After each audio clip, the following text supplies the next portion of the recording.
All right. Hello and welcome to Spitfire episode 51. First Spitfire of the decade. We have returned bigger and better than ever. My name is Brice. I'll be bringing you through the topics and kind of weaving my way through the conversation.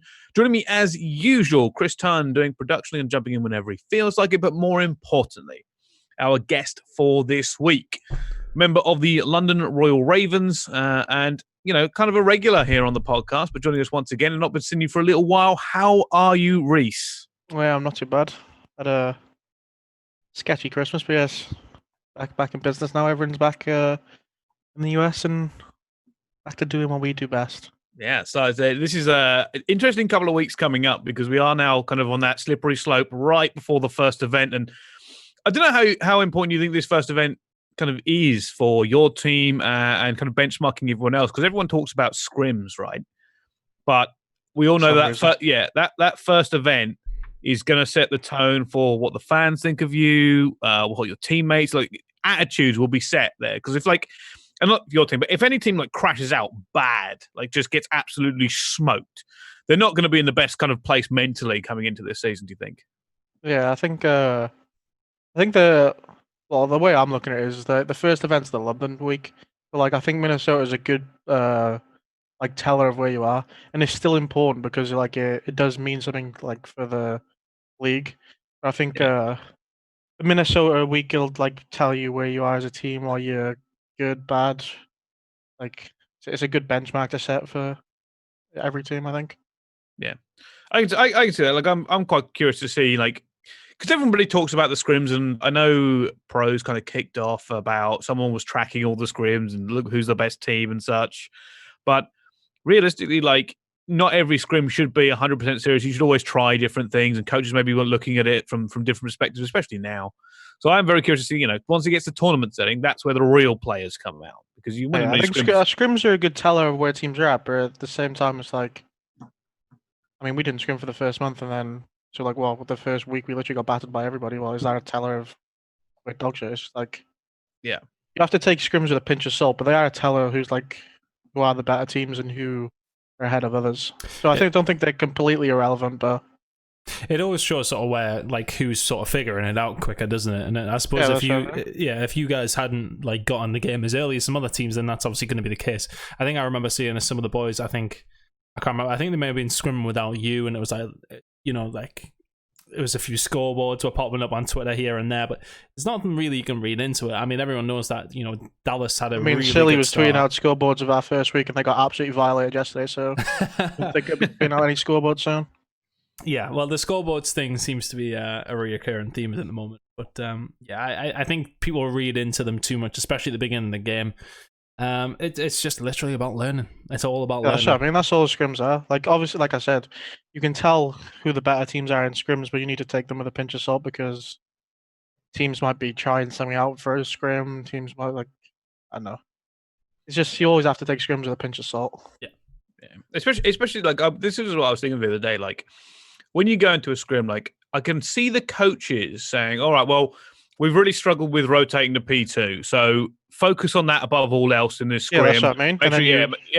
And that may sacrifice other parts of the map, right? I mean, stuff you wouldn't do in a tournament. You're trying out to make sure if you can get an earlier lock on it and spawns and such. So yeah, it's interesting. It's interesting to see how people are trying to rate at the moment, especially a lot of the analysts and people who did stats before now are in teams. You're not getting that same stuff come out.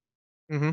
Yeah, it's definitely a point because we were super bad on I won't say what map or hill, but we were super bad on a specific hill, and then yesterday we were just focusing on making sure we got to that hill. So even if we were giving up the previous hill, which we know we're okay at, we just wanted to make sure we were working on the stuff we're bad at, and that's all scrim should be used for.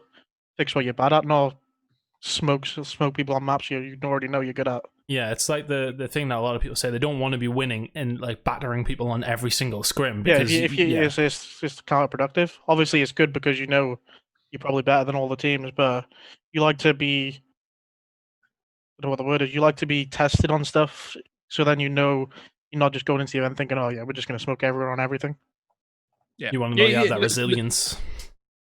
Losing is learning, right? Yeah. Yep. Losing is learning.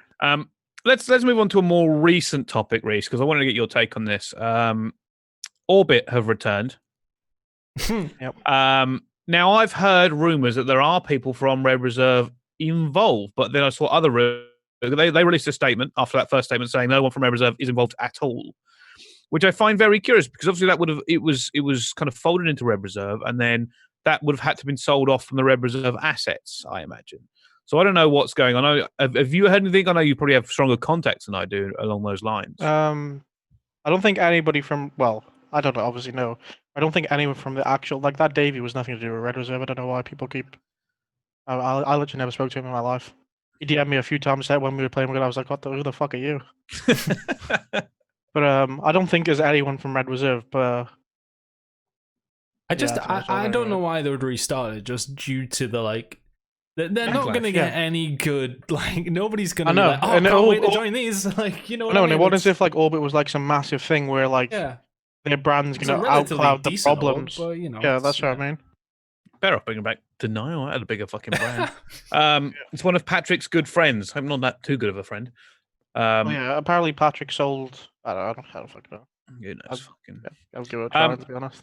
So on that kind of theme for it, because I want to talk a little bit about your history and stuff as we go through this podcast. But now I'm reminded, thinking of that, there is one more topic that is very, very recent that we have to talk about, and that is the pro fights that are currently going on social media, on closed forums. You know what's actually hilarious? You know, the other day when it all kicked off, I actually started that unintentionally. Because obviously, there's a chat with each one pro from each team, and I just started a conversation saying, you all need to decide, because this was the day before we first got back after Christmas. So I just put in a message saying, you all need to decide what you want to use, don't use, play with, don't play with. Because as soon as we start playing tomorrow, I'm not changing every week because we're already behind anyway. So I'm not fucking screaming for a week with one thing and then someone decides, oh no, this is So I sort of just said, you need to decide what you're doing because I'm using whatever we use tomorrow for the next month or so. And then that's which makes sense. I agree with that. That's what I mean. Yeah, I didn't want to just I said I don't care what you all decide. We don't give a fuck. You can use whatever you want. But I was just I'm not changing every week. So decide what you want to use, and then that's what we're using. And then that's what kicked off World War III on the timeline. I was just laughing because I was I have actually started all this chaos. Because I heard some rumors, and I don't want to name names at this point, but I heard down the grapevine that what we saw on Twitter was just the tip of the iceberg. I heard it went deep in some player chats. Oh yeah, really deep. Yeah, people were. Well, I don't know. Yeah, people were getting personal, to say the least. Yeah, I heard a few things that really kicked off. Like I said, and it was bad enough. It was bad enough across the timeline. Like I said, people have been picking up pros. It's all been all over the Reddit. It's been picked up by Talk Esports. They've been reporting on everything like Keemstar. But it's interesting on this whole thing because technically it's not a weapon that can be easily rectified with the situation. It is literally a mechanic that you have got in. It reminds me of the G sliding thing a little bit. You have to do a certain button combination to get it working and such. But for anybody not completely caught up with this mechanic and stuff, what is the argument against using it, or what is the problem with? Nobody cares about just the normal slide cancel. So the same as Black Ops 4, where you just slide and aim in. Yeah. As far as I'm aware, nobody cares about that. It's if you slide X and then ADS, apparently it glitches your character. Yeah, I think a lot of people have said where you don't get reg on them. Yeah, I think a lot of people are saying it's probably more to do with the servers. If it was a 60-tick server, but still, if we can help that in any way, why wouldn't we? Is my point of view. I don't know why people are trying to just make the game even worse than it potentially is. Because there's also that other mechanic that I've seen a few people use, although it doesn't seem as used, especially I suppose in GBs and that sort of stuff. I don't obviously play pros. Bunny hopping. The strafe bunny hop. That's not that bad though. Yeah, I don't think it is. I've seen that used. I saw someone actually try to slide cancel into a bunny hop the other day, and it looked horrific. But it is curious because it does seem to be one of these things how do you even solve that? That's not something that a player level you can really do. You could intentionally say, "I'm not doing it," but if it's muscle memory, how do you stop a player doing it? Well, that's what I mean. It's easy to stop the slide, because it's an extra button. It's not as if you're just sliding and canceling. You literally slide in, pressing X, and then ADSing. So it's not as if it's much more avoidable. because you have to do like a combination, not just it's like snaking, instinctive. Yeah, it's not just an instinctive slide ADS. It's you literally have to go out of your way to do it. And I can't believe I haven't been doing it. I was absolutely mind blown. Like, I was like, wait, what? There's a snake in this game. Have people been doing it against you? Did you like notice it? No, well, apparently Dallas with the Dallas. Yeah. Well, no, it's not. It's not when you know about it. Not when you know about it. Yeah. I played Atlanta last night, and holy shit, they can snake. But apparently Dallas were the only team who knew about it for the longest time, and then Hugh told Classic, and then Classic told someone, and then someone told someone, and then yeah, apparently Dallas were the only team who knew about it, which is what I find so shady. Like what? I think that's what a lot of people were sort of arguing about. Yeah, that's what I think people got salty about the most. Yeah, because I think what I seen on the timeline anyway is people arguing more about the fact of, well, why haven't you told us so we can bring this to the devs? Yeah, who can then potentially fix what is an issue. I understand they want to get using a mechanic, so to speak. Yeah, I understand. Like you want to get any advantage you want to get. Like I do the same thing, but like when it's like a glitchy mechanic, it's just a bit. I'm really curious what would happen if that didn't get out. Well, yeah, that's what I mean. Because nobody knew. Can you imagine what Clay and Krim have said to Hugh when they found out that he told someone? They literally have to be roasting him because they were literally smoking everybody. And I'm not saying it's because of the snake, and they were definitely better than teams anyway, but it was definitely helping them. It's just like, imagine it didn't come out for 6 months or after. Yeah, and I don't think it. Well, I mean, it might have. Because other teams can't have known. Other teams like nobody knew. Literally nobody. I didn't know until last week. No, I don't think so. Yeah. So obviously, it's not something that you can see unless you like watch. And now you've seen the mechanic, you know what it is, and you know it's happening. But before it must have not been obvious. You must have been, wow, that guy just destroyed me. Yeah, that's what I mean. I've been losing gunfights to people because they've been absolutely snaking on the map. Yeah. I've been running around like a headless chicken. It's interesting, one of those things, because we spoke before about, like, I'm in two minds about it. Why don't like keep it to yourself? Like, that's really clever to find something like that and just continue and use it and keep going for it, because they could have used that all year and may have got away with it. That's right. I mean, you're never gonna know. Like $1 million mechanic. Think of it like that. Like, imagine they won everything all year. It comes out at the end of the year. Yeah, that's what I mean. They've just been pocketing millions. Yeah, they've been pocketing millions. And like, by the way, guys, yeah. I mean, I would love to see what Clay and Krim said to Hugh when they found out he said to Nick. Yeah, it's. I can't believe it was too polite what they were saying.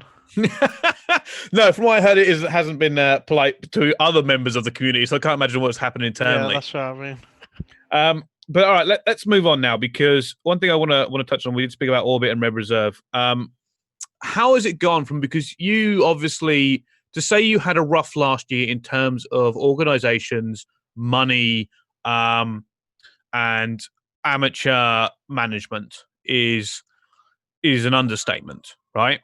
Yeah, it wasn't good. Yeah, you've now moved into, this is the next level. This is franchising. We are talking about professional organizations, millions being thrown around. Is it like a whole different feel for you, knowing that is, well, no matter what happens, it's stable behind you? 100%. Like, if I think like last year's major even better, to be honest. Like, it was a blessing in disguise, kind of. Well, it wasn't a blessing. It was kind of a blessing in disguise, but like, yeah, like the management this year just took it to like, even the management that I was receiving before last year. So when it was good. Yeah. This management's still like next level. Like, they're not like a day late with pay. They're not like what do you need? You need this, you need that. Like, it's a lot more professional, and I think it needs to be if God wants to go to where it could go. Have you noticed players maybe like pick themselves up and be a bit more towing the line or professional with it? Is that transition happened yet? Because, you know, the attitude obviously of the organizations, the franchising and Activision, it's clearly gone to a sort of a different level. Have the players sort of like started to rise to that level, kind of gone on a different kind of attitude coming into it? I haven't really spoke to many players, to be honest. I've just been keeping myself to myself, so I mean, our team were just, I think we were always going to be the same though, like, regardless. Like, we just get on, play the game. I think the coaching is a lot better than it has been. Like, it's a lot more actual, like, serious, instead of just like, it's not just like checking what the other team's good, checking what the other team's good at. It's like, what hills are you holding for how long? And Joe keeping you in check again, is he? No, nice try, Joe. Joe's still my bitch, not that. But yeah, I think everything's just got a lot more serious. And like I said, I haven't really spoke to any pros besides my team. Yeah, I think the first event will be interesting when you all get to kind of see each other and. Now we're strictly keeping ourselves to ourselves. See, I like that attitude though. Like, yeah, I've always thought it should be a little bit more separate because everyone's like, and don't get me wrong, I don't think there's a problem with being chummy and having a drink with a player. No, we're not friends with anyone. We don't like anyone. But yeah, at the end of the day, like you gotta be realistic with it. Is that these people are trying to take essentially what is your money? Yeah, trying to take your money. 100%. I agree. Like we're just keeping ourselves, play our game. We'll win as a team, we'll lose as a team, and then we'll just get on with it. Yeah. That's kind of cool. I like that attitude. I do think it's a more professional attitude rather than what leaks out mechanics. But here's the other thing about this coming into this year. Do you feel any more pressure in franchising than you did last year? I've never felt pressure ever. I don't know. It's just non-existent. If you feel pressure at this level, you're already sticking yourself in a hole. I feel like play the game to the best of your ability, and then just like pressure makes diamonds, Reese. Nah, I don't agree.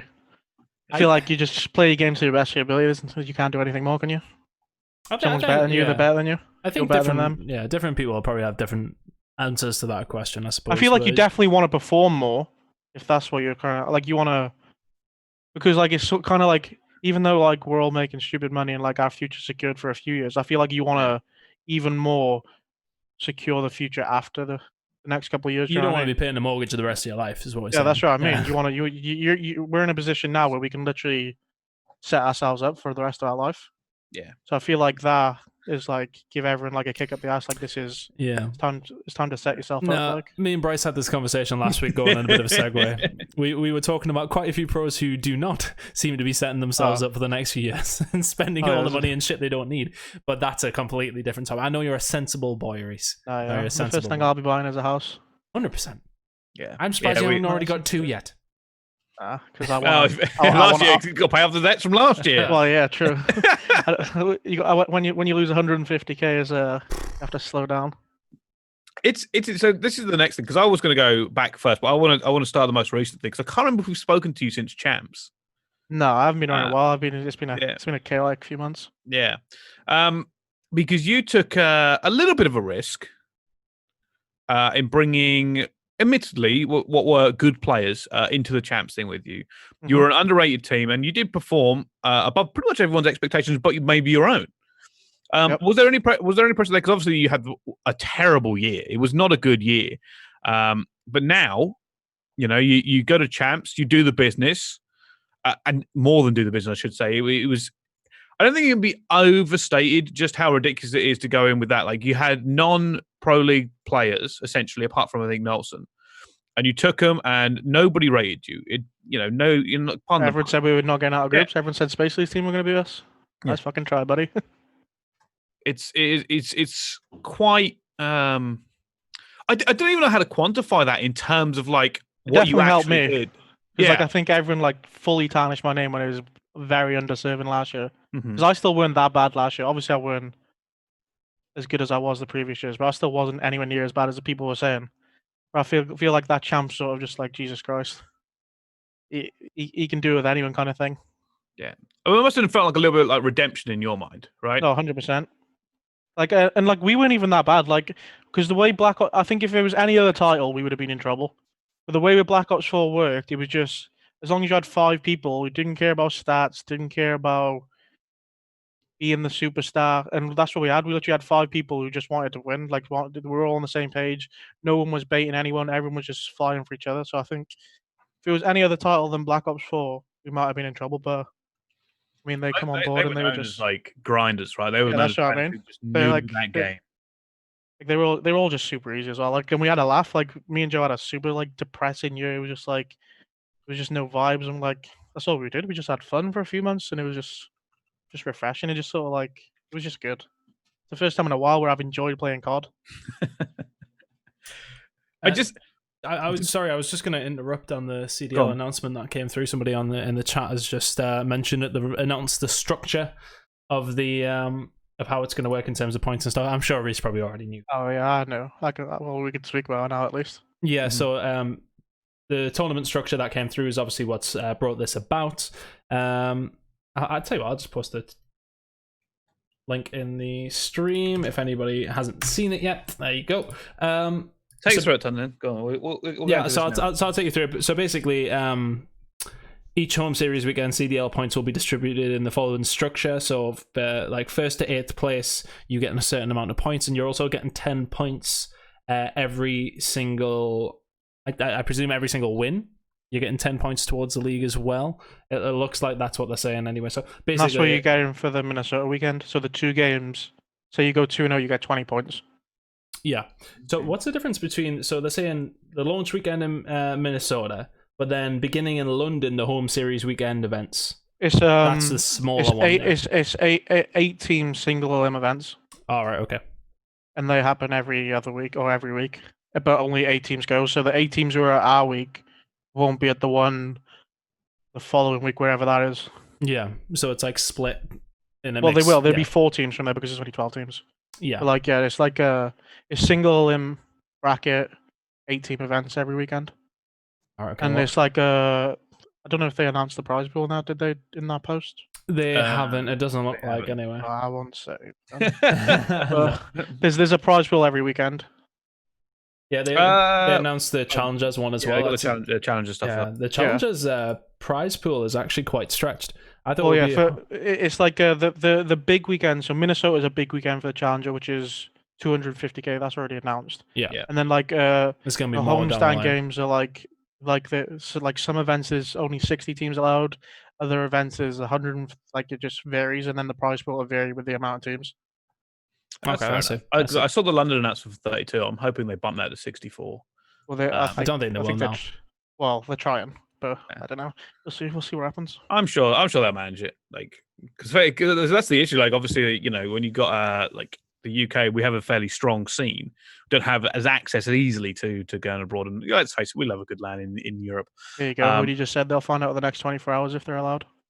Hey, there we go. I believe in you, Odie. Get it done. I mean, I've got PS4. Tunn's got. We'll bring them down. We'll set up some monitors.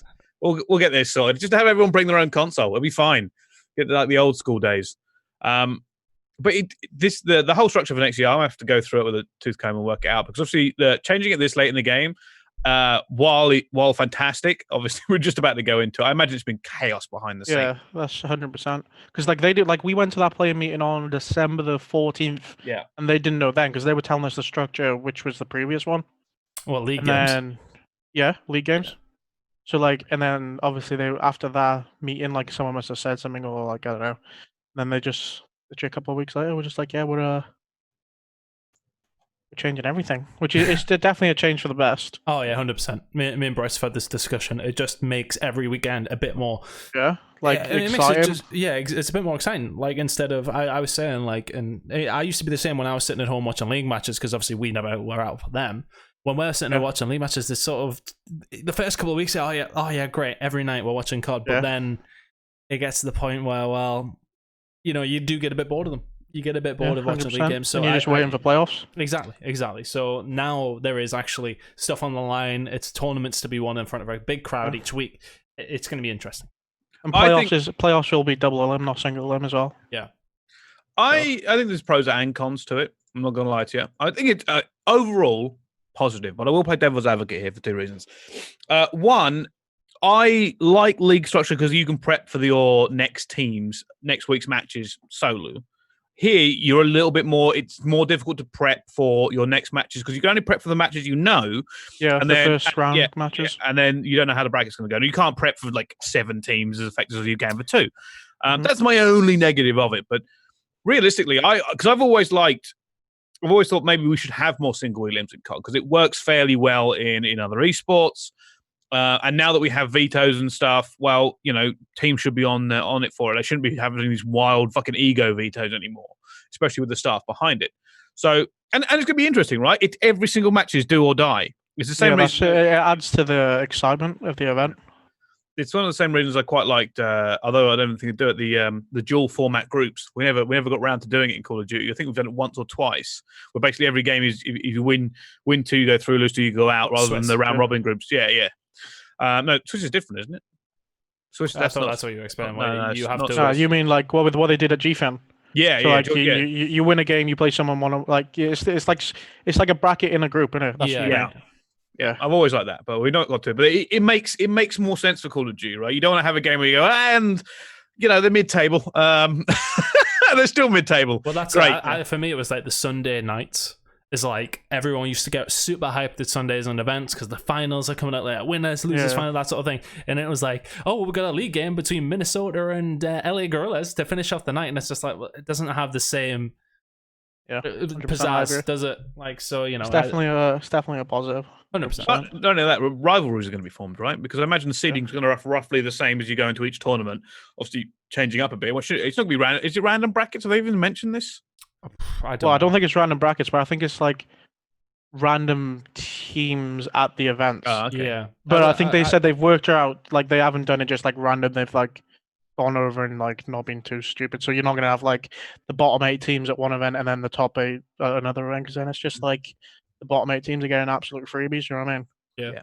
So I think they've gone over it with like a sense of making sure you get kind of a good. It's a good district. It's like, which is like only good to a certain extent because like you're completely judging everyone off paper.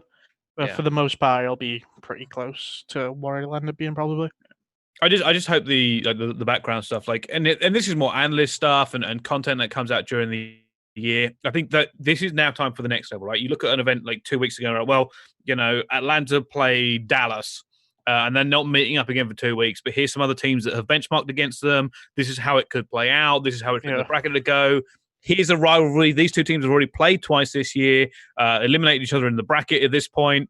This is all the kind of stuff we're looking at. It's a very stories, doesn't it? Like you can just make stories within like throughout the events. Yeah, it's a very different format for Call of Duty, and I do think it requires. Like I said, I think it requires the next level of the analyst desk. I hope to see them with like charts up there and shit. I want to see Nameless with like a laser pointer. This is how complicated this is. But also, the content that comes out during the year is going to have to focus on that because it is going to be more fluid. It's not just going into the same tournament format. We go, oh well, here are the best 5 teams again, and here's their journey. It's slightly different this time, and here's what we expect to play, and this is where they're weak, and their map pool doesn't actually really match up very well from this week. So they've got difficult teams against them. So I am looking forward to that aspect of it in a big way. And obviously, going to every single kind of home stand at some point is going to be fantastic for them. But let's move on, Reese. Let's talk about you, because that we've never really done that properly, even though you've been on here a few times. So I was thinking about this earlier, right? Debuts. When does a player debut or move into the mainstream? And I think it's slightly subjective for some players, because I was aware of you at 2 points. One was during qualifiers, I think back in Black Ops 2. Nah, I won 18. I played on Black Ops 2, but I didn't for champs. Was it? Oh, wait a minute. What was the? You didn't turn up to a qualifier? What qualifier was? Oh, it was Ghost. It was Ghost. There we go. That was that. I remember that. I remember debuting in Ghosts. Ghost was definitely the year the like kickstarted everything. Yeah, like properly. Like I was good on like Black Ops 2 and like MW3, but it was just like I was good to an extent where I wasn't good. If that makes sense. Yeah. Like I was really good, but I wasn't top tier. Whereas Ghost, I feel like the big names in the scene, like your TCMs, your Epsilons, were starting to like they were starting to know about me at least. Well, because that's when in my mind, your proper debut. Because I remember you from the qualifiers for Ghost, but your proper debut was when you got picked up for ESWC. Yep. With I want to say TCM. That's still one of my best events ever, stats wise. Yeah. Got all the way to the final against. It was the perfect event. Like it was just the perfect event to fry as well. Like TCM took a risk. It was like if I played shit that event, like I'm probably never where I am today. Yeah, well, it would have always been looked at like I got picked up by a good team and shit the bed. And it was a good chance TCM won that event as well, if I remember correctly. Yep. Like you guys were right there in the final. Unfortunately, it just all clicked for that. It was the EG team at the time. Yeah, the last showing of the EG era. When they had who did they pick up? They had a Dito. But that was like your welcome to professional Call of Duty. Yeah, 100%. I agree. That was the event that kickstarted everything. Do you ever look back on those days, like, and go, "Oh, how different it is from there to now"? Like, because it is like a completely different feeling. I think I was a completely different person. I think I'm a completely different person today than I was last year. But like, especially like then, like I was just so fucking. I was such a dick, man. I was such a dick. I don't know what you mean. I don't know. Like, I just didn't care. Like, not even about like what people thought. I just didn't care like about the game. I just cared about like, I cared about me. I was like one of them typical players who didn't care about like if my team was doing well as long as I was getting 50 kills. Yeah, and it showed because that's a maturity thing as well. Yeah, that's 100%. And like, I was disgusting. So like, when you're a kid and you just you know you're good, it's just like it's counterproductive in a way. I think a lot of pros grow out of that though. There's a lot of pros that have that when they start. Yeah. And they all kind of grow out of it and realize that you can't win alone, no matter how much you want to rage at your teammates. That's where the teammate rage comes from, by the way. Like, I'm convinced that the entire reason you see these fiery youngsters, and they're so good and they get hyped up, right? We always talk about it every year. These fantastic, he's a fantastic rookie, or he's come in, he's great, and it's happened year on year on year on COD. I'm not just talking about recently, I'm talking about going way back. And then you see these massive arguments kick off in teams. And it's that same old aim, you know, a younger player goes, well, I'm fucking great. Clearly, I'm not doing anything wrong. Fuck you. 100%. And the other guys go, well, actually, you know, you need to be a little bit more team focused and we'll work on it together. And it just all kicks off because you can't, it's always been difficult to tell a player who's playing well that maybe we need to adjust something because they're not accepted. You know, fuck you, I dropped 42. What are you going to do? And I think that's an adaptation of people maturing, but as like the scene has got a little bit more serious as well, where things have like, you know, it was always a complaint back then, but if people do it now, it's more serious. Like people would be like, well, there's so much more on the line now. These are careers. You're not just playing for $20,000. It's just at the end of the day, you just say it doesn't matter. Like if someone drops 50 kills and like say for I'll use us as an example. It never happens, but say for instance, Dylan drops 50 kills and he's like, "What the fuck are we doing?" Like I've dropped 50 and we've lost. You're telling me Dylan's not dropping 50 kills? No, Dylan's actually fucking. Dylan's disturbingly good. I just watched Dylan and it's just like, Jesus Christ, man. Like, I just feel sorry for people. If anyone thought Dylan wasn't going to be good this year, they're in for a shock. Little Dylan's a freak. Let's move forward in your career then, because for me, you kind of had what I'd like to call an inconsistent record, probably up until World War II. Before that, you'd have like really good events, and then you'd have either team issues or something would go right for another event. Like you kind of have this very bumpy roller coaster of a career up until the last 3 years, I think. Like after you come out into Ghost, obviously you're going into the next game. You're making your kind of push forward for it. How was it after making your pro debut in Ghost, going into the next game? I was fucking disgusting at AW. So like, I think that was probably one of my better games. Like as an individual, I think it was like who did I start on that game with? I think it was me, Reedy, Robs, and LXT. Was the first team we had at that event, the I Series, I think it was. And we were just never that good because we teamed with Devar. It was me, Reedy, Devar, and LXT, and we were actually disgusting. Like we were really good. And then Devar went on a mad one that he wasn't playing. We had to pick up Robs 2 days before the event, and then got fourth or something. And then I remember Lexley being very good at that game. I remember there's a highlight clip somewhere, and I can't remember where it was. He was always very good. He just didn't have the brain to put it to use.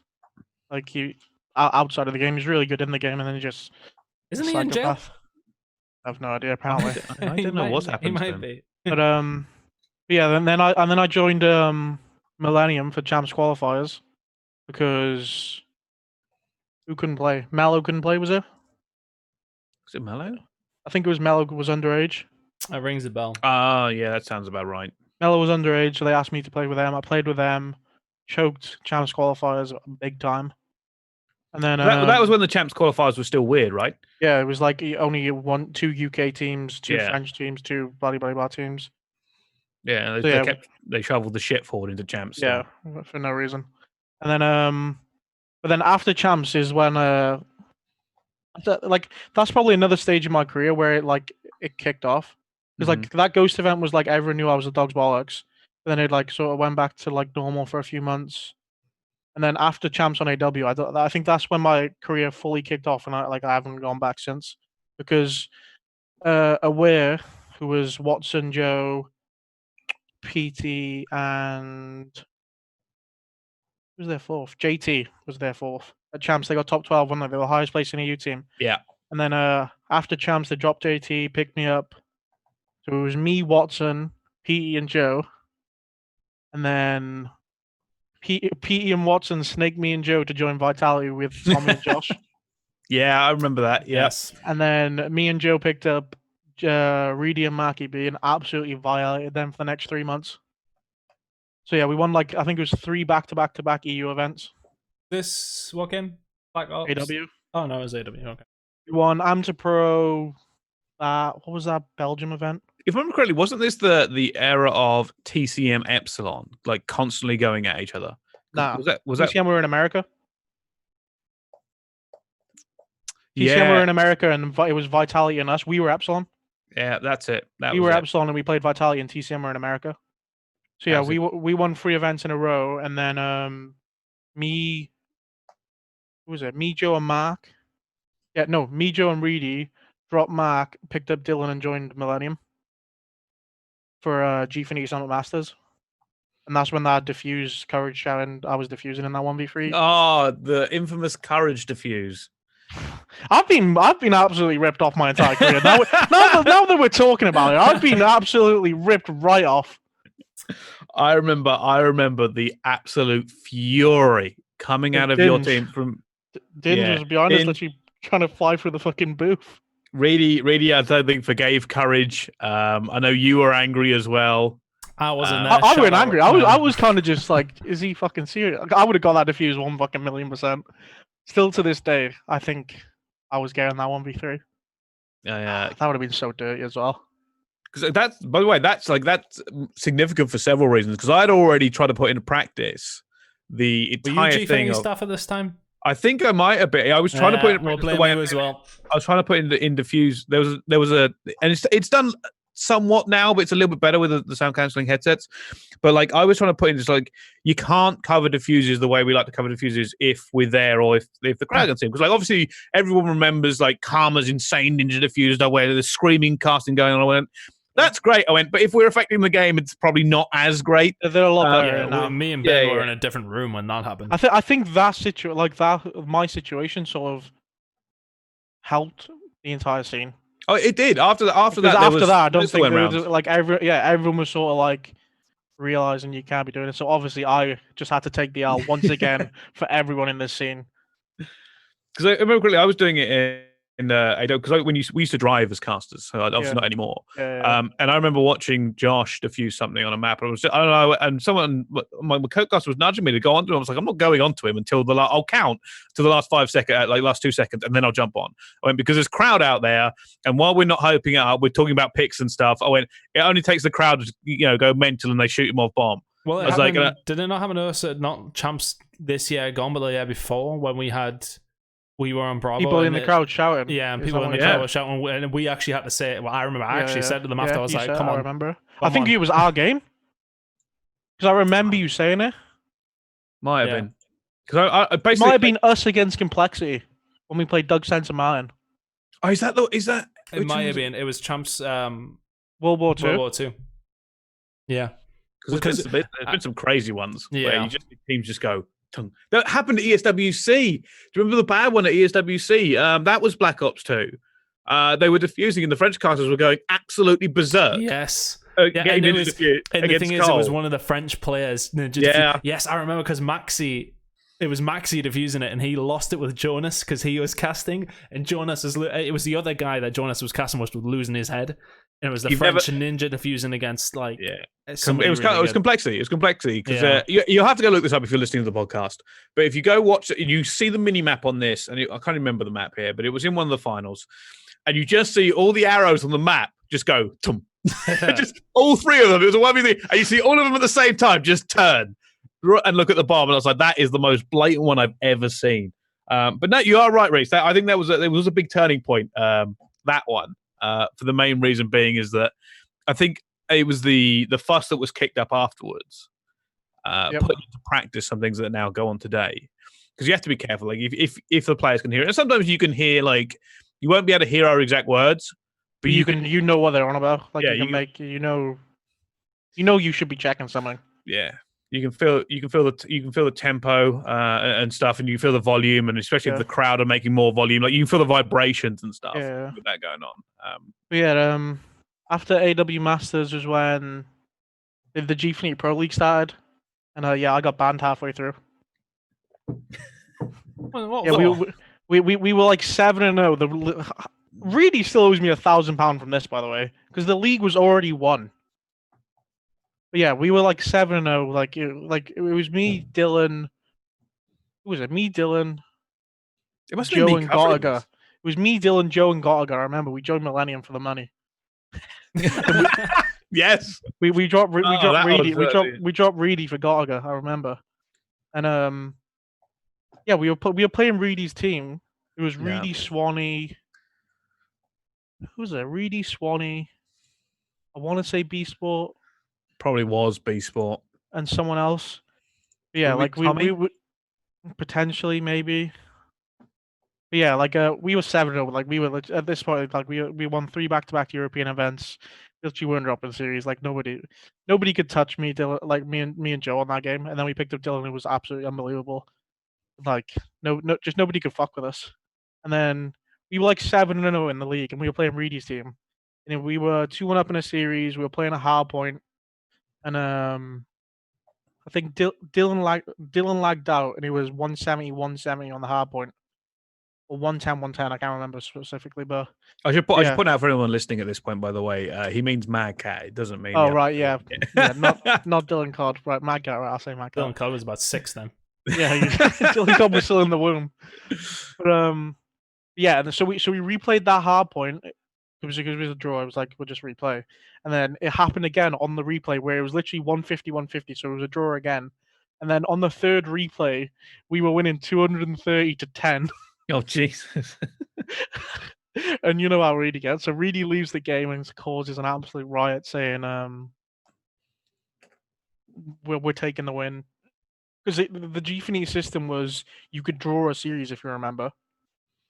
Yeah, I think so. You played 8 maps or whatever, and 6 maps. It might have been 6 maps, but you could draw a series, and that was the last map of the series. And Reedy was kicking off saying, "No, we're taking the win." Blah blah blah. And then you know how I was, you know how Reedy was. So we just get into it for a while. And then I tweet some dumb bollocks about the G-Fini staff, and then that was the nuclear button. You don't do that. No, no, it's that staff. And then I get banned for the remaining. I think it was like 5 games in the event or something. And then, funnily enough, Reedy took my spot. So not only did Reedy get me banned for half of the G-Fini season, he took my spot and the free prize money. Well, sometimes you got to be a hustler. So that happened. And then after that, what happened? After that, I think I got dropped for Tommy. Oh no, Joe snaked me. That was it. Joe snaked me. Joe. Oh, Joe. That was it. Joe snaked me. Joe snaked me for that Vitality team. So Joe joined. Well, Joe and Dylan did. Yeah, Mad Cat and Joe left me in the dirt, even though we were on a 4-event win streak. Disgusting. You really have been stabbed at every opportunity. I know, it's just disgusting. People think I'm joking. Should we move on to something that probably feels a little bit better then? Because one of your standout years has been World War II. Boom. The Red Reserve, doing the business, Optic Killers, you go into the events, riding high. And I still think it's probably the most consistent well-placed and stuff you've ever had. And it was just that level. That team had that level of consistency that just looked like, they could win anything. It's been the best European team by far. Like, even though that Splice team won on IW. Yeah. Like consistently. That World War II team, we were literally just we were going into events and literally just knowing we were going to smoke everyone. I still say that you were the best team not to win an event by far. Like it was just seriously mind blowing that he's never won an event though. That's what got me. It was that draw with Rise on that hard point. I will never forget it. You get one more point during that game, you probably win the event. Yep. No, we do win the event because we won the first best of 5, 3-1 comfortably as well. Smoked them. Yeah. But yeah, I think I don't even know what because even with Josh we were super good. Yeah. Because we just understood the game. Like I've always been the same. I pick up games pretty quickly. That's why, like Joe was saying, like when like I missed the first month of this game, it's like you need to just hurry up because like I pick up games like super quickly. But like that game in particular, we just like because we were playing hardpoints different to all the other teams, and it was just.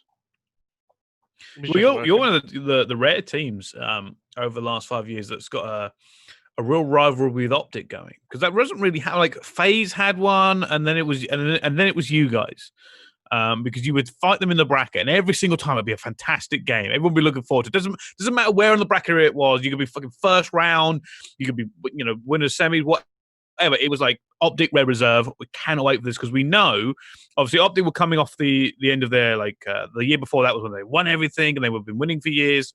And they just won the World Championship, and then obviously World War II sucked for them. But the hype was still around them. And you guys kept going in there and kicking them in the teeth. Like I said, like even though Optic were like really bad, well not really bad, but they weren't very good on that game, they were still the favorite team to beat. Yeah. Because like it's just like the whole crowd and just the atmosphere, like it's a match when you play Optic, to be honest. It was one of those like these rare things. I've spoken about it before, right? There are certain games people get hyped for. Optic is always going to be one of them, but it's also there is this weird thing in the UK, especially and Europe, that you just support whichever European team is the best and is going to go the furthest. Yeah. So when that happened, it was like the Optic wall against everybody else. Yeah. It's like, yeah, everybody just support Red Reserve. We're going to be watching the Red Reserve games from the UK. Because it's fantastic. You could just tell, like you see it all over the Twitter when you guys were playing on it. I think on World War II, it was like it came out as a stat. Like our skin was the second most bought skin. Yeah, doesn't surprise me in the slightest. Obviously, Optic were first just because they're Optic and they're just massive. But I think ours was the second most bought skin, and it's just because like I don't know. Finally, Europe felt like we could. They had someone reliable that they could consistently count on. Whereas like over previous years, I feel like our Splice team on Black Ops 3 went to SWC, got second, went to Anaheim, got 12th. Yeah, well, that was the European curse, wasn't it? That's what I mean. You start believing in the European team, they get reverse swept. So I think it was the first time like ever that like European scene knew like we weren't going to go to an event and just place last or top 12 or just they knew we were getting to Sunday at least. Oh yeah, but it was always like through the losers bracket and stuff as well, wasn't it? For the majority of the time, it was the same on Black Ops 3 as well. That was the drama, wasn't it? I remember getting a lot of your games because I was on Bravo most of the time, and I would always get your losers bracket games, and I was like, yeah, time to be horribly biased all the way through this.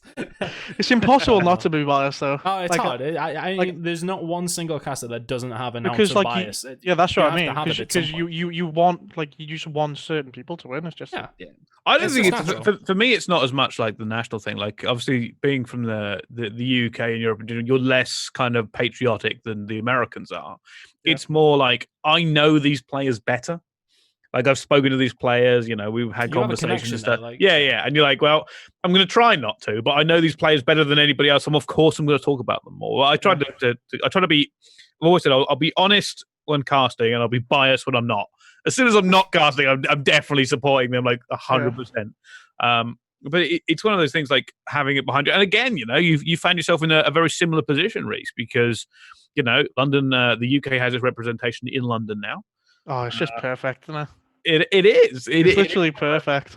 You guys are going to have an overwhelming support base this year. It's mad. Like there's nobody else they're going to really be going for. If you're from the UK, even if you like, I don't know, say you like the sublines or you like some players in there, you're still going to support the London team. You're still going to have that show up on Twitter, on Twitch, at events, because people are going to want to support the home squad, and especially considering that London right now has gone for those homegrown players. I imagine the hype and stuff when you got announced and all the support on Twitter has been fantastic. Yeah, just everything fell into place like literally perfectly. Because like I was going to join 2 other teams, and then it was just like, and he was like I was speaking to London, but it was just like it was looking like it was just going to be just too much effort. And I was going to join 2 other teams, and then it was like, because I still hadn't spoke to Matt at this stage since the whole Red situation. Oh, okay. I was speaking to like obviously Joe, Swizz, like I was speaking around the team, just saying like what are your options, kind of thing. Like how's it looking? So I was literally close to signing for 2 other teams, and then And then I just said, fuck this, I'm going to try one more time. So I messaged Matt. And then literally the one message, after one message from Matt, it was just done the next day. Okay. So that's an interesting point, because obviously you and Scraps fell out. I think I saw it in the chat earlier. I wasn't going to get to it till the questions, but obviously you kind of had a semi-public falling out because people knew about it, but you never really went at each other too much. Like I think there was a tweet or two, and I think you said a few things on this podcast, actually, if I remember correctly. But how is it all mended now? What happened? How was that conversation coming back to it? We didn't really speak about it. We were just like we just both knew that situation was just horrible for everyone involved. Like it was just like emotions were running high in that house. Environment. Yeah, that's what I mean. It was just like he knows he shouldn't have said some of the shit. Like he didn't mean some of the shit he said. I didn't mean some of the shit I said. It was just like, I think I've like grown up a lot over the last like year. It's just like, what the fuck's the point? Like, why am I not gonna team with a better team with a better player just because I want to sit on my moral high ground kind of thing? Yeah, no, I get that. It's just stupid. Like I said, I've grown up a lot. It's just like, no, you know what Matt's like. It's like it never happened. So I can imagine that. I can imagine that entirely. Yeah, like, is this your first time teaming with the twins? Both of them together, yeah. Yeah, because I took Matt off his brother, didn't I? Yeah. In World War II. Yeah, we got Matt off uni lad. How's the vibes been in the squad then? Because it's great. It's fucking. Like I said, I think it's this team. Like even if, like I said, we were really bad for the first couple of weeks because we hadn't played, but it was never like we were headbutting each other or like we were. There's a mutual understanding. I don't think we're ever gonna get into it because obviously the brothers get into it a bit with each other because they're brothers. Like I said, I've said to everyone, and I said to like Joe and that, like you just let them go. Kind of have to let them go. Like obviously, if it gets too much, like I've stepped in one of the times, but like they're brothers. You're literally gonna clash heads. No, like even if you try to, I think if you try to not clash heads, you're gonna clash heads even worse. So sometimes you just have to let them go. Like everyone else, like Dylan's just fucking hilarious. Like, I just do not laugh at Dylan. Like some of the shit that just comes out of his mouth, like it just cracks us up, and then just chill. It's weird that this is the first time I'm teaming with Jared. Was it? You always said, didn't you say you wanted to? I remember a previous podcast. You said you wanted to like team with Jared. Joe and Jared could never really. Well, they could have, but they couldn't. Like they were both the same player. Yeah. So it was kind of one or the other, and obviously I was always with Joe. So it was just like it didn't work out. But it's weird because like we've both like pretty much dominated the European scene for like the last 5 years, and we're only just now teaming. Yeah, I remember you saying like he was the only one you needed to like tick off to play with, and you really wanted to. I always feel like here's the other thing I've been speaking about because of Jared and how the way Jared is.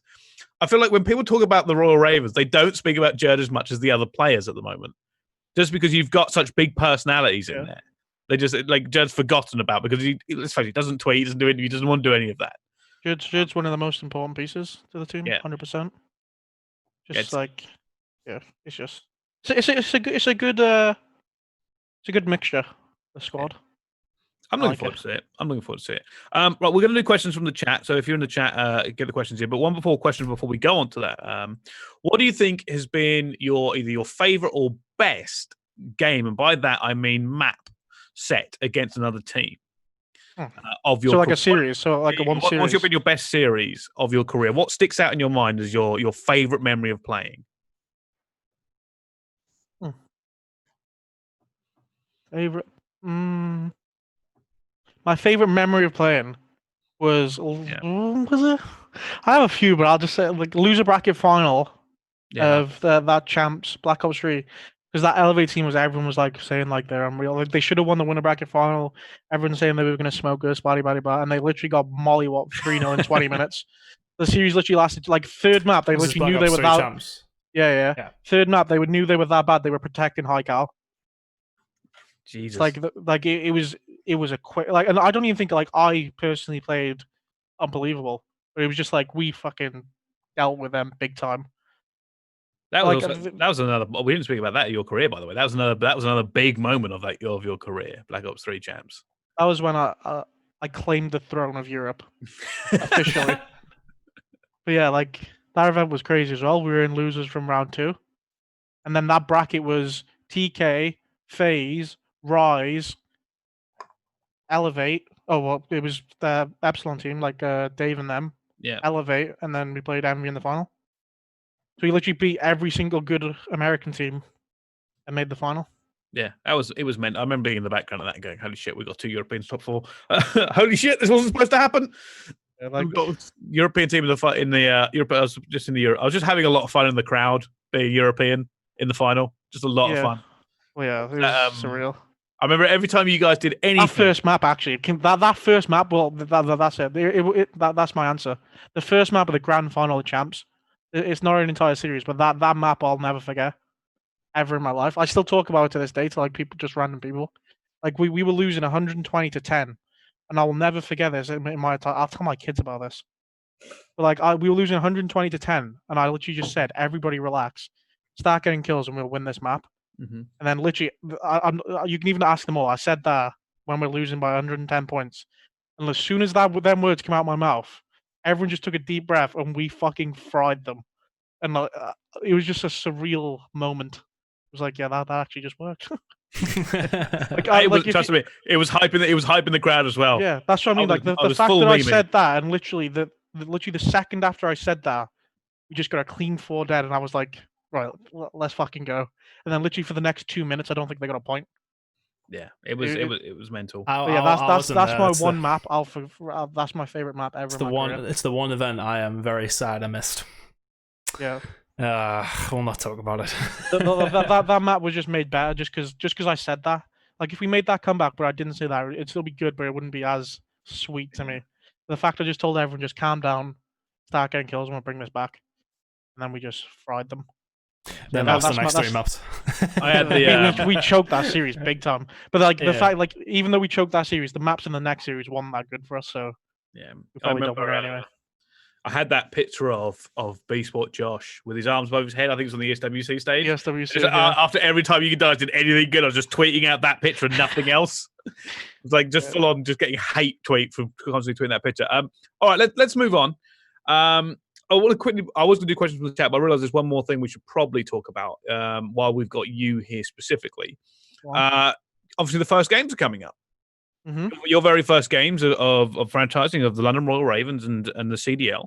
New York and Toronto. New York and Paris. Yeah. How do you feel about going into these games? What do you think of New York? Absolutely going to smoke them. Not even going to be close. I didn't even expect anything else. I didn't expect really anything else. Well, apparently New York have been grinding over Christmas, but when we played them before Christmas, they were getting dealt with big time. And Paris, a lot of people have put them really low in the rankings.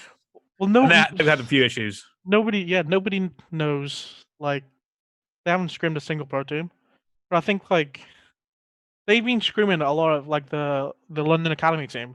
Yeah, who are better than a few of the lower tier teams over here. I think they've been playing like War and stuff like that as well. So like, although like everyone thinks they're going to be dead last and not win a game, but like I'm pretty sure who do they play? They play Toronto, I think, that weekend. I want to say. Let's have a look. Sorry, is this Paris? Paris play Optic Gaming and Optic LA. Yeah, that's like they have me looking all fucking great. I'll tell you that right now. Yeah, that's it. Yeah, that's it. But yeah, Paris. Like we're gonna be Paris. Like that's just. Yeah.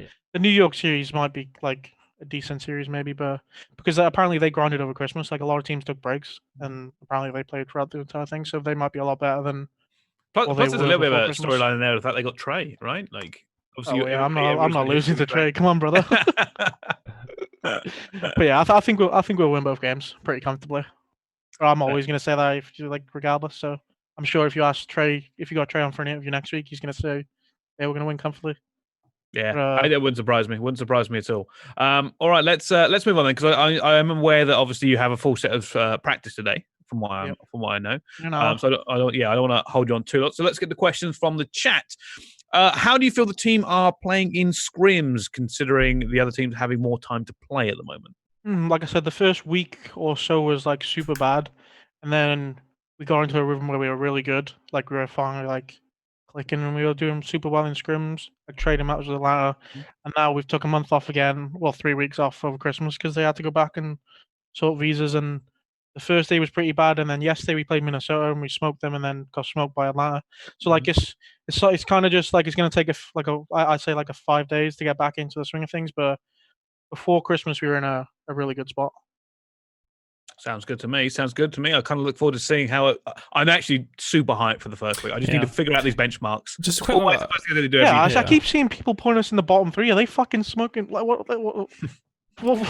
I think so. It might be because of the whole lack of practice, that sort of thing. That might probably be why. Nah, that's fucking bullshit. Get these Americans off the fucking desk. Tunn, you were about to say something? I was going to say, you're living in where now? I'm Columbus at the moment, but the HQ's in Charlotte. I don't know if I'm allowed to say that, but everyone knows anyway. So yeah, I wasn't sure if you guys were all together. I'm going back there next week. Okay. It was like they weren't here for Christmas, so I was in Columbus, and then so yeah. I see. Yeah, fair enough. This is interesting. Will pros be counting this new tournament single limb format as chips?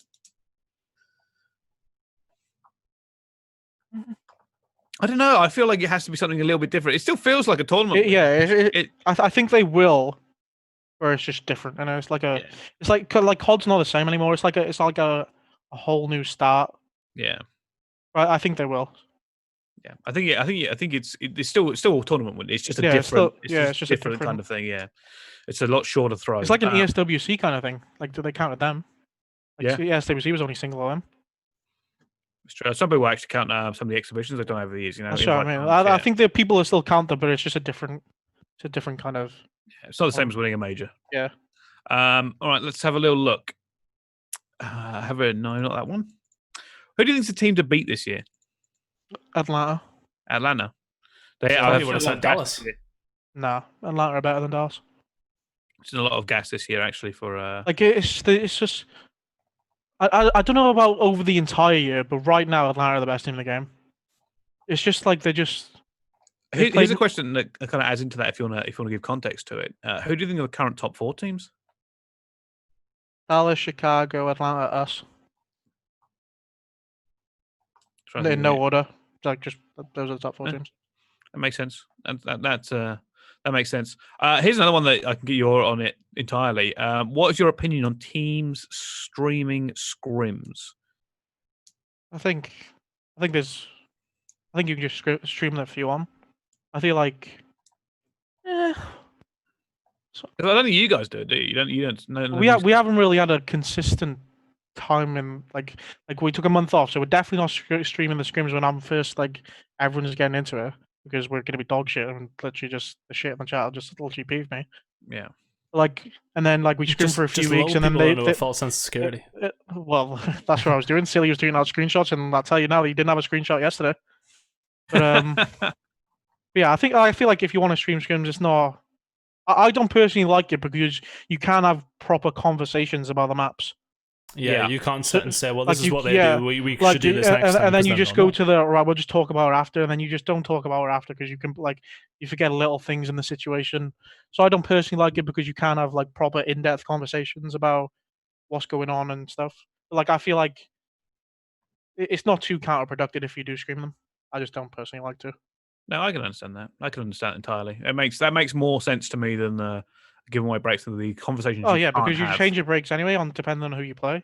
Yeah. It's just the conversations or the stuff you say in the map, just off the top of your head, make sure we're breaking from this side, make sure like little stuff like that you don't notice that you're saying just because it's instinctive. You can just give away and stuff like that. Yeah, I can see that. Here's a good question from your point of view. Who do you think should have maybe got onto a roster who didn't? Is there anyone out there that sticks out in your mind that either didn't get on, either is now a sub? Well, I'm not going to say John because I think there's a situation where he couldn't. Okay. Otherwise, he would have been. So I won't say him. Nolson. Yeah, I can see that. I can see he should have been somewhere. I feel like he proved himself last year enough to give him the benefit of the doubt. He's in our academy team. Oh yeah, that's it. Yeah. Yeah, I don't think I can't think of any maybe super good Americans towards the end of last year who didn't get on a team. Trying to think if there's anyone who didn't manage to make it. I think a lot of other people did make it. It's Chino and stuff like that. It's the thingy, but I'm not is there anyone super? Well, the thing is though, it did compound down though, didn't it? There was less 12 teams. That's what I mean. Yeah, so and it's that's what I mean. Yeah, I think Nelson's a good shout. Nelson. Okay, yeah, I can see that. I can consider it. Oh, someone's put in Nagafen. Yeah, Nagafen. Nah, fellow, yeah. Not Swanee. I don't think like Swanee. I think everyone's been waiting for Swanee's come back for about 5 years now, haven't they? Yeah. I know. Everyone's still waiting. He'll just turn up in the middle of it. I heard from him over Christmas where he doesn't stream or anything. I don't even. I spoke to him yesterday. I was speaking to him yesterday. Right, well, tell him to come on the bloody episode. Nagafen could be the best shout, like, from America, because he was on that Gen G team who were, like, super good. Yeah. Oh, yeah. That's a fair point. So maybe Nagafen, yeah. I can see that. Any scrims being streamed? We already spoke about that. What are the roles in London Ravens at the moment? I don't know if you can talk about that. Yeah, that's fine. Not giving away too much. Dylan and Judd are obviously the subs. Matt's like Matt's like the actual flex, so he just changes constantly. I'm the 4th sub / AR, and Brad's the full-time AR. Yeah, I can see that. The MP5's like an AR. Crazy good, so sometimes you run 4 on a map. So yeah, me and Matt are the flexes, Dylan and Thingy are the subs, and Brad's the main AR. Oh, okay, I see that. That is actually me and Brad kind of switch. Like if Brad's having a bad map and wants to run the sub, then he just like. I'm super flexible. I can literally, I could run a full-time sub if I had to. But like, I think this is the game where it's easier to switch between AR and sub because of how the sub is. Yeah, that's what I mean. It's literally an AR. Like I get killed across the map, and I was like, "That's a fucking MP5. You having me on?" So yeah, like me and Matt are the flexes. Dylan and Judd are obviously the subs, and then Brad's the full-time AR. But if he wants to run a sub, yeah, I think everyone's universally accepted that the MP5 is the best gun in the game. I remember at the beginning, everyone was like M4, M4, M4. But yeah, even that one that Dylan tweeted out yesterday of him getting killed off. Did you see that? Yeah, what the fuck was that? He just looked at him and he died. It's because I think that it's so good because of that Merc foregrip. Like it makes your hip fire just that much better. It's like steady aim on MW3 if you can remember. Like you literally just could run around like just hip firing. I mean, the only map I think it's not it's not the gun is Arklov. Cave. Well, Arklov isn't a map anymore. Oh, was it taken out? Yeah, well, that's supposed to be. Yeah. Wow. Well, it hasn't officially been taken out yet, but I know I'm still playing on GB. No, it hasn't. Yeah, I'm still playing it as well. Yeah. But Cave's the worst map in the game. I fucking hate Cave. I prefer Arklov Peak over Cave. I bloody hate Cave. I'm not a big fan of Cave. I find some of them like the way you have to sit players specifically. It just makes like getting to certain hills an absolute ball ache. Impossible. It's not a ball ache. It's impossible. If you're playing a good team and they're sub, you may as well go to next. I think speaking of this, this is a bit of a side thing. I think this game has been very interesting in the way Hardpoint plays. Well, yeah, it's because of the way the spawn system is. Yeah, you don't have to be blocking spawns because they're gonna spawn on their last teammate every single time. So you can literally just hold them in a corner the entire map if you want to.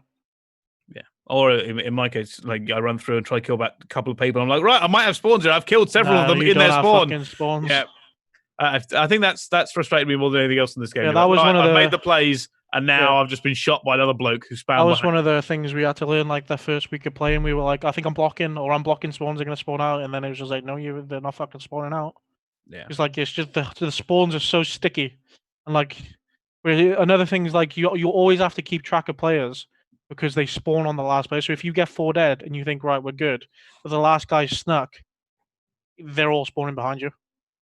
So it's just like, you have to be super on ball of like counting your kills and calling out who you're missing. Yeah, I think rotations. It's also rotations now are going in earlier than ever before because just because you can just go to the back of the map and hide, and your team are going to spawn on you if they die. Yeah, it's mad. It's mad. I think it's the biggest change in Hardpoint there's ever been. Yeah, 100%.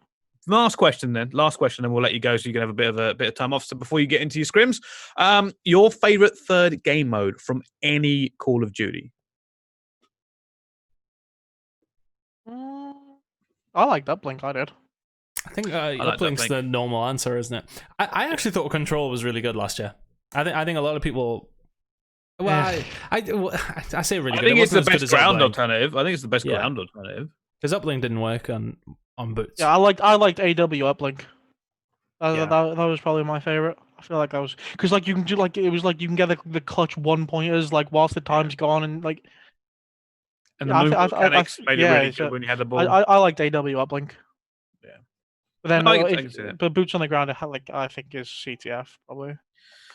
I'd like to see CTF on it. Domination's just. Have any pro teams played TTF on this? Yeah, it's not very good. Oh, really? It's because 5v5. Like, where 4v4, someone could like sneak and make a play, and you think, right, just get a kill, so I'm going to pull the flag. You sneak past the one guy on this, and then there's a fifth guy fucking waiting. Like, it's just, and like when we played it turned into everyone was sat in corners waiting for the dead silence to charge up, popping dead silence and trying to make a play. Yeah, because on this game you can't fucking move unless you have dead silence because you're getting soundboard. Yeah, that makes sense. All right, well, we come to the end of this podcast. Brice, anything else you'd like to say? Shout out, last kind of thoughts for the people listening? No. Shout out to the squad. Shout out to my beautiful lady. And shout out to the London Royal Ravens fans. Yeah. Love that. Of course, you can keep up with Brice via the London Royal Ravens Twitter and all their socials, and of course on his own social. So make sure, check out raid_cod. Just double check that before I got it wrong. Tunn, anything from you? Nothing in particular. Just the same as most weeks. Thank you to everyone who... There was a lot of positive comments last week. Not a load of views of just me and Bricey with it being just over Christmas and whatnot. A lot of positive comments, though, of people who are looking forward to having an episode just us two, Bricey. Surprisingly. We just talked shit the entire time. Yeah, we did, and it was fun. But thank you to everyone who leaves a comment on YouTube. We do see them all. Bricey replies to them all usually, even the ones he usually gets abuse on. So yeah, his hat will be the one. Well, yeah, the hat, yeah, rightfully so. Mine's not great. Yours is bad. But just leave comments on YouTube. We'll answer the questions the week after if we haven't answered them in the comments. And this will obviously, if you come in late, be on YouTube, on Spotify, on Apple Music, and all. Of course, and just look on the EGL Twitter for the links, and they'll be coming. And we will be back next week on Tuesday, not Wednesday, because I am out of the country, not COD related, but I'm not here on the Wednesday, so it'll be next Tuesday. And we got a good guest. Yeah, we'll confirm it during this week just to double check, but should be good. All right, thank you everybody for watching. Of course, again, I'll keep an eye on the YouTube comments. People have been watching. Thank you again to Brice for coming on. We do appreciate it. I wish you the very best of luck. Kind of in the games this year, of course, being from, just outside London myself, certainly supporting the home team. So make sure you win all of them, all right, so I can brag to people. We'll try our best. All right, thank you so much to everybody involved. Make sure you check out the VOD and the Spotify, and we will see you next time.